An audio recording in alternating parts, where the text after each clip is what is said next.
Hello everybody, David Shuster here. In the wake of President Biden seeming to refer to Donald Trump supporters as garbage, the Trump campaign is trying to turn the Biden gaffe into a spectacle. Trump's team quickly arranged this photo up in Wisconsin. Donald Trump, dressed in a bright orange uniform, rode around in a garbage truck. But the real takeaway from this stunt? This image here, which might just be the most unflattering photo ever taken of Donald Trump. It looks like he used a bronze paint roller on his face and didn't bother to blend it in with his pasty white forehead near his eyes or above his mouth. Usually presidential candidates rely on a makeup artist, but Donald Trump is notorious for not settling his debts with various campaign contractors. So perhaps the makeup artist on this day said, "I'm not going to finish the job until you pay me, Mr. Orange Man Trump." In any case, this now infamous picture perfectly captures the critique the Harris campaign hammered for several weeks during the summer, that Donald Trump and his campaign colleagues are just weird. You may recall that Kamala Harris, Tim Walz, and their campaign surrogates consistently characterized Trump and Vance's comments and behavior, such as Vance's claim that people without children lack a stake in this country, as weird, disconnected, and out of touch. The description captures, reflects, and amplifies the reactions many people feel towards far-right rhetoric. And so the critique has been relatable and arguably more effective than conventional political messaging. In turn, the term weird has quickly caught on among Democrats because it resonates at a conversational level, which strategists believe is more effective in building public support. By framing opponents in this way, the Harris campaign keeps voters focused on Republicans' perceived eccentricities, steering clear of deeper ideological debates that might not win over undecided voters. What's particularly effective about this label is that many people genuinely do find MAGA world and Trump actions weird. Trump's choice to appear in a garbage man uniform, for example, seems more peculiar than strategic. With less than a week before the election, both candidates need to win over as many independent voters as possible and undecided voters. Yet the Trump campaign's recent stunt seems more likely to entertain his existing base rather than resonate with undecided and independent voters. Not to mention, it's provided Democrats with endless meme material thanks to the photos. This reaction reinforces another emerging narrative. Not only is MAGA world weird, but MAGA Republicans are also quick to play the victim card. The outrage over Biden's comment has been highlighted and has highlighted a pattern that conservatives, especially in MAGA circles, seem to jump at every opportunity to be offended, painting themselves as crybabies and whiners. You know, I think for most Americans or most Republicans or conservatives, this isn't a mistake. This is just another time that they name called us, okay? It started with deplorables, and then we were racist, and then we were Nazis, and then we were fascists, then we were extremists. Now we're garbage. Under Obama, we're the, rednecks who cling to God and guns and all that stuff. They've done nothing but trash us. Us, the supporters of Donald Trump. So when Donald Trump says something like, they're not just coming for me.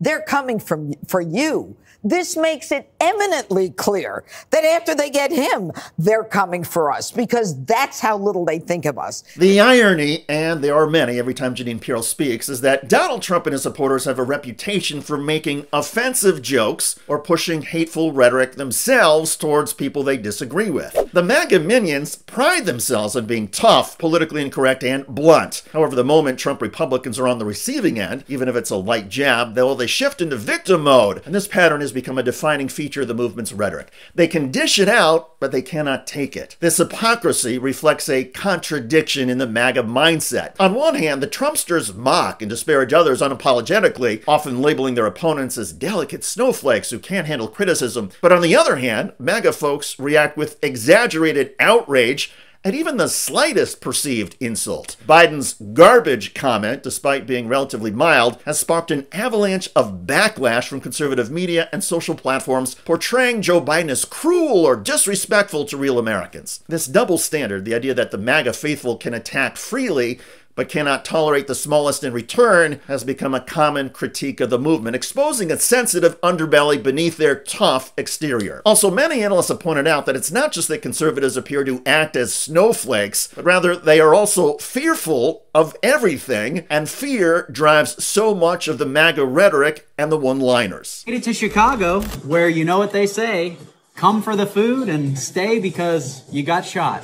One thing I love about this narrative that conservatives try to push, every Democratic-run city is an open-air gun range, it's crime, everybody's getting shot, is that You can't then turn around and call liberals snowflakes because we live in these cities. You can't have it both ways. You can't turn around and then be the forward, tough Republican. No, you're scared. You just said it. Remember, this city's got you shaking in your boots. The blue-haired barista that you're calling a liberal snowflake, she lives in the middle of this city.